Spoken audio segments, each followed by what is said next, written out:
សួស្តីគឹមពធីស្វាគមន៍មករៀនរស់ podcast ដែលយើងនិយាយតាក់ទងពីគំនិតមួយចំនួនដែលអាចធ្វើជីវិតយើងកាន់តែប្រសើរ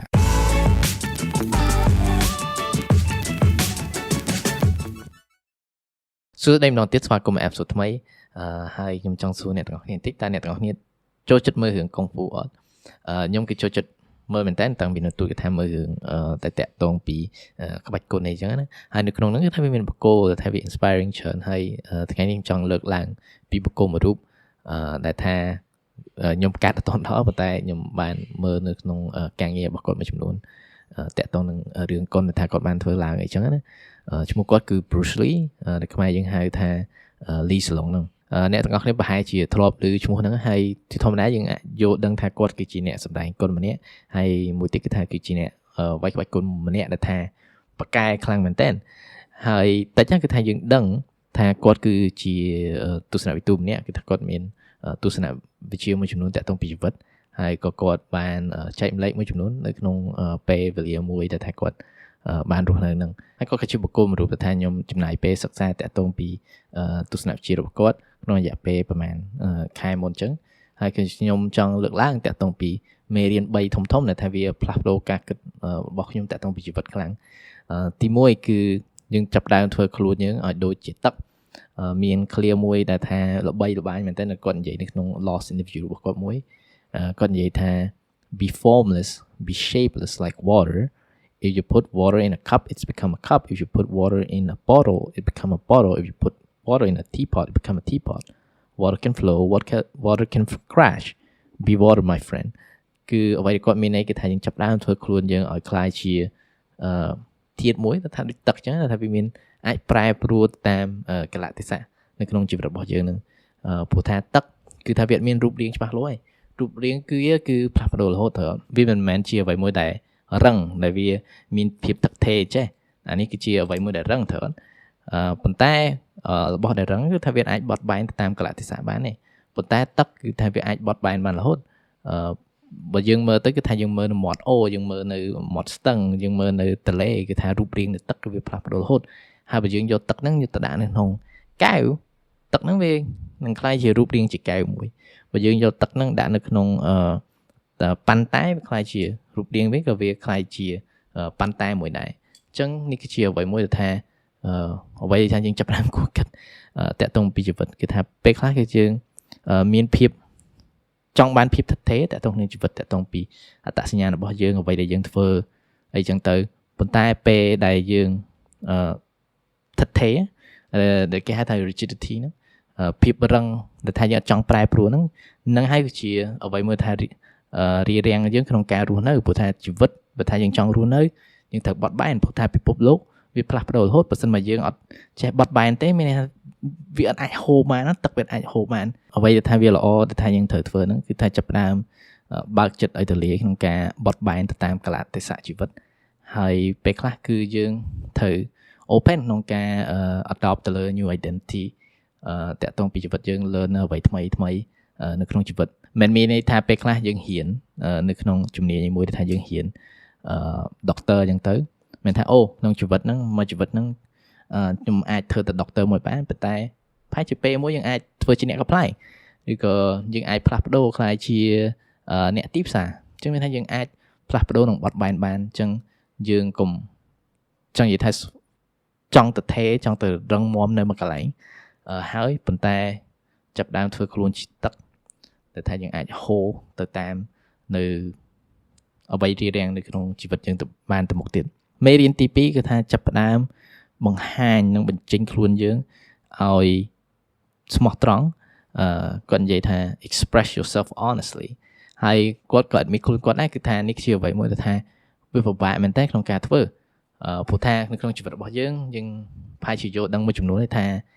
តើអ្វីខ្លះជាអ្វីមួយដែលថាខ្ញុំឲ្យតម្លៃទៅលើតើតចរិតខ្ញុំមិនដែរប៉ុន្តែយើងបានបញ្ចេញទាំងអស់ហ្នឹងដោយភាពស្មោះត្រង់អត់ទៅមនុស្សជុំវិញរបស់យើងតាក់ទងពីអ្វីដែលថាយើងចង់និយាយឬក៏យើងចង់ធ្វើព្រោះពេលដែលយើងរស់នៅក្នុងសង្គមអញ្ចឹងទៅយើងតែងតែចង់ចូលចុះនៅក្នុងសង្គមអីចឹងទៅហើយការដែលយើងចង់ចូលចុះហ្នឹងយើងអាច negotiate ខ្លួនឯងจึงនិយាយថាយើងចាប់ផ្ដើមដកថយពីអ្វីដែលយើងចង់និយាយឬក៏ចង់ធ្វើហ្នឹងដើម្បីតែ impress ទៅលើមនុស្សម្នាក់ ឬក៏មនុស្សជុំវិញឬសង្គមដើម្បីឲ្យចូលចោះគេហ្នឹងការដែលយើងធ្វើចឹងហ្នឹងគឺថាយើងអត់មានភាពស្មោះត្រង់តាក់ទងជាមួយនឹង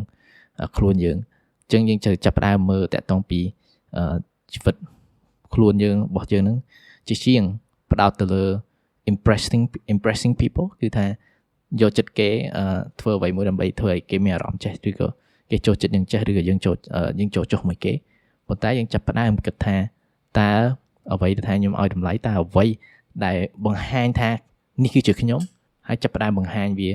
ទៅមនុស្សជុំវិញរបស់យើងហើយផ្នែកផ្សេងនៅក្នុងជីវិតរបស់យើងទៀតជាមិនថាវាត្រូវមាន integrity មួយក្នុងការបង្ហាញខ្លួនយើងទៅទាំងអស់ហ្នឹងដូចឧទាហរណ៍ថាប្រសិនបើការឲ្យតម្លៃក្នុងជីវិតរបស់យើងហ្នឹងគឺថាវាមួយគឺថា excellent គឺថាត្រូវចង់ធ្វើអ្វីមួយថាធ្វើអ្វីមួយដែលល្អហើយពេលខ្លះយើងអាចមាន asset ហ្នឹងទៅលើពេលដែលយើងធ្វើការយើងចេះខំប្រឹងធ្វើការយើង work hard មែនតើព្រោះថាយើង value excellent ប៉ុន្តែពេលដែលយើងនិយាយថាយើង value excellent ហ្នឹងព្រោះថាវាជា value មួយដែលសំខាន់សម្រាប់យើងត្រូវ channel it ទៅលើផ្នែកផ្សេងនៅក្នុងជីវិតរបស់យើងដែរមិនមែនតែផ្នែកទេបើសិនជាយើង value excellent យើងត្រូវ focus ថាធ្វើម៉េចឲ្យខ្លួនប្រាណរបស់ខ្ញុំហ្នឹងគឺវាមានភាពល្អឬសុខភាពខ្ញុំមានល្អឬក៏ how can I value excellent as a father or as a mother to my child right or how can I value excellent to my partner ឡើងចឹងចាប់ផ្ដើមមើលថាអ្វីដែលយើងឲ្យតម្លៃហ្នឹងតើយើងបញ្ចេញវាទៅផ្នែកផ្សេងក្នុងជីវិតអត់ហើយនេះហើយគឺជាការបញ្ចេញនិងការបង្ហាញខ្លួនឯងដោយមានភាពស្មោះត្រង់ express yourself honestly មេរៀនទី3គឺថាពេលដែលយើងចេះអីមួយគឺចេះឲ្យវា start ឲ្យខ្លាំងឲ្យវាคล้ายជាខ្លួនយើងផ្ទាល់ហ្មងដែលឃ្លាអង់គ្លេសគេហៅថា let it become your second nature នៅក្នុងរឿង Enter the Dragon មាន scene មួយនៅក្នុងដើមរឿងដែលល្អមែនតើខ្ញុំចូលចិត្តមែនតើណាគ្រូគាត់នៅគ្រូគាត់ Xiaoling សួរគាត់ថាត្រូវវាយគ្នាវាយមិនអីចឹងទៅហើយគាត់ដូចថាលក្ខណៈជាអ្នកត្រាស់ដឹងនៃអ្នកវាយក្បាច់គុណនេះទៅគាត់ឆ្លើយថាពេលដែលមានឱកាសត្រូវវាយខ្ញុំអត់វាយប៉ុន្តែដៃហ្នឹងគឺវាវាយដល់ខ្លួនឯងហ្មងចឹងមានថាពេលដែលគាត់វាយគ្នាអញ្ចឹងគឺថាខ្លួនគឺវាបត់បែនទៅតាមតែខ្លួនឯងមិនបាច់ចាំតែគាត់បជា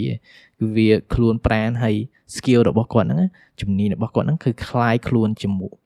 ចឹងនិយាយថាคล้ายជាវា become unity វាជាអ្វីមួយដែលថាវា combine ជាមួយនឹងខ្លួនគាត់ហ្មងវាជាអ្វីមួយដែលថាវា automatic ស្វ័យប្រវត្តិឯងហ្មងព្រោះធម្មតាពេលដែលយើងរៀនអីមួយពេលយើងចង់យល់ដឹងអីមួយយើងចង់ដឹងថារបៀបមិនធ្វើមិនថាវាមាន strategy អីខ្លះអីចឹងទៅហើយបើយើងមើលទៅក្នុងក្បាច់គុណគឺថាអូក្បាច់កដោបចេះស្អីចេះហើយពេលយើងទាត់មានប្រភេទទាត់ប្រហែលដងអីចឹងទៅទាត់ចេះទាត់ចុះអីចឹងទៅហើយពេលដែលយើងចាប់ផ្ដើមមានអស់នឹងច្រើនពេកដែលថាយើងអត់ជំនាញណាគឺថាយើងចាប់ផ្ដើមគិតចឹងមិនថាពេលដែលយើងចាប់ផ្ដើមគិតពេលដែលយើងធ្វើអីមួយយើងត្រូវគិតណាគឺវាអត់ become natural ហើយតាក់ទងពីចំណុចហ្នឹង Bruce Lee ក៏ធ្លាប់និយាយថាគាត់អត់ខ្លាចទេអ្នកដែលចេះទាត់ 10000 ក្បាច់ប៉ុន្តែគាត់ខ្លាចមែនតើអ្នកដែលចេះទាត់តែមួយក្បាច់ប៉ុន្តែគាត់ធ្លាប់ហាត់អារបៀបទាត់ហ្នឹង10000 ដងហើយបើយើងស្ដាប់ទៅគឺថាពេលដែលយើងទាត់យើងរៀនទាត់10000 ដងហើយគឺវាចាប់ផ្ដើមខ្លាយជាអ្វីមួយដែល automatic ពេលដែលទាត់គឺថាវាអាចទាត់ហ្នឹងវាខ្លាំងទាត់ហ្នឹងវាលឿនហើយណាមួយគឺថាបើត្រូវទាត់វាទាត់ឯងមក become automatic ទៅហើយវាជាអ្វីមួយដែល outline នៅអ្វីដែលយើងចង់ជំនាញហ្នឹងបើយើងចង់ជំនាញអីមួយចេះឲ្យចឹងយ៉ាងបើយើងគិតថាវាជាជំនាញមួយដែលថាយើងគួរផ្ដោតទៅលើរៀនតែហ្នឹងកុំ distract ទៅលើរៀនអ្វីផ្សេងដែលថាវាអត់ contribute ទៅលើអ្វីដែលសំខាន់ចឹងថាយើងចាប់ផ្ដើមរៀនចេះអ្វីមួយឲ្យ start ឲ្យខ្លាំងវា become second nature របស់យើងហើយនេះគឺជាអ្វីមួយដែលថាយើងមើលទៅអ្នកដែលជំនាញខ្លាំងអ្វីមួយជាពិសេសគឺនៅក្នុងផ្នែកសិល្បៈអីចឹងទៅយើងសួរគាត់ថាអូប្រាប់ខ្ញុំរបៀបសរសេរឬរបៀបគូរគំនូក្នុង10 step នៅក្នុងនៅឲ្យត្រូវដំបូងដំណាក់កាលដំបូងធ្វើអីខ្លះអ្នកទៅជំនាញខ្លះពេលខ្លះគេអាចប្រាប់យើងបានថាគាត់ធ្វើមិន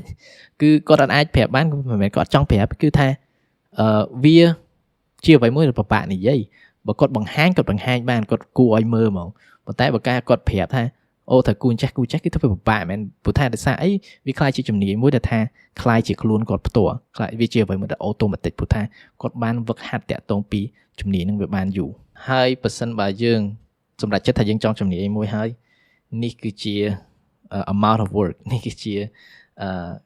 ពេលវេលាដែលថាយើងត្រូវតែចំណាយដើម្បីឲ្យខ្លាយជាជំនាញហ្នឹងវាខ្លាយជាមិនត្រឹមជាជំនាញប៉ុន្តែខ្លាយជាខ្លួនយើងផ្ទាល់ហ្មងវាខ្លាយជា second nature របស់យើងផ្ទាល់ហ្មងនេះគឺជា target មួយពេលដែលយើងចង់ master skill មួយនិយាយទៅគាត់ក៏មានមេរៀនផ្សេងៗដែរដែលថាយើងអាចយល់ដឹងព្រោះថាពេលខ្លះគាត់ describe ក្នុងលក្ខណៈថាក្បាច់គុណអញ្ចឹងប៉ុន្តែយើងយកមកគិតតាក់ទងពីជីវិតថាអូខេគំនិតនេះគឺល្អប៉ុន្តែនេះគឺជាមេរៀន3ធំដែលថាធ្វើឲ្យខ្ញុំគិតច្រើននិងយល់ដឹងច្រើនមែនតើក្នុងរយៈពេលដែលខ្ញុំស្រាវជ្រាវពីគាត់ហ្នឹងទី1គឺធ្វើខ្លួនឲ្យខ្លាចជាទឹកទី2គឺថាបង្ហាញខ្លួនយើងឲ្យមានភាពស្មោះត្រង់ជាមួយនឹងខ្លួនយើងទី3គឺថាយើងជំនាញមួយជំនាញដល់លក្ខណៈវាខ្លាយជា second nature ហ្មងទៅពេលវាខ្លាយជាអ្វីដែល second nature យើងត្រូវគិតថាអ្វីក៏ដោយគឺវា automatic ដោយឯងហ្មងអូខេអរគុណក្នុងការស្ដាប់និង support podcast នេះជួបគ្នានៅ episode ថ្ងៃក្រោយហើយអ្នកក៏អាច subscribe នៅលើ Google Podcast ហើយនិង Apple Podcast បានដែរអរគុណម្ដងទៀតបាយបាយ